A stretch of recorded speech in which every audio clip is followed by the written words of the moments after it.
Hagop sa CCTV footage na ini ang pagkakadakop sa sarong snatcher sa Rizal Street Barangay Market site Daraga Albay, alas 10:20 ning aga kaining Martes. Sa impormasyon, sarong estudyante sa nasambit na banwan ang inagawan kang suspect ning wallet na may laog na 15,000 pesos. Matapos na maalarma kang biktima ang publiko, marikas na nakaresponde ang sarong parking attendant, asin duang PSO na nauli sa marikas na pagkakaaresto kang sospechado.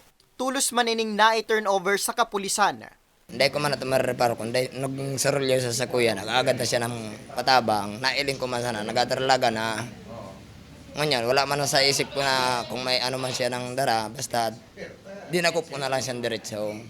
Dapat magtrabaho na lang sinda kaysa kung dyan sila marakot panggibuhin da, madakop sinda lalong problema.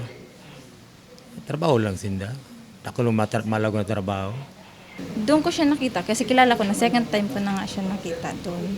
So tumakbo siya ng tumakbo hanggang sa nakakita siya ng jeep na walang sakay. So pina-stop ko yun. Bali, tumalon siya doon sa jeep na yun. Tapos nahawakan ko talaga siya yung damit niya dito sa likod.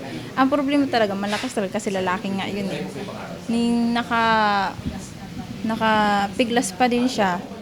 Binisto kang tagapagtaram kang Daraga Municipal Police Station na si Police Master Sergeant Marian Jasrico ang nadakop na snatcher na sarong 35 anyos na lalaki. Parking boy sa syudad ng Legazpi.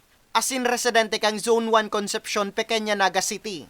Kung may mga valuable items kita, dapat aram ta kung saan ta ikakaag. So madali ta maramdaman kung sinda ay pigdudukot na or kung po pwede, kung may bag kita, sling bag, nayaon sa ampangan mo, kumbaga madali mo mapansin, then mahiling kan sa imong mata kung ano po ang nangyayari. Kaya yun po, dapat doble ingat, then kung nabiktima, magsuruyaw, magagadtulos kitabang, kasi bako lang po PSO, bako lang po pulis.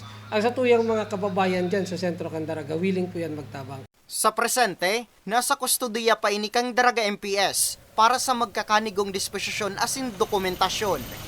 Para sa mga baretang tatak Bicol, Nomer Corporal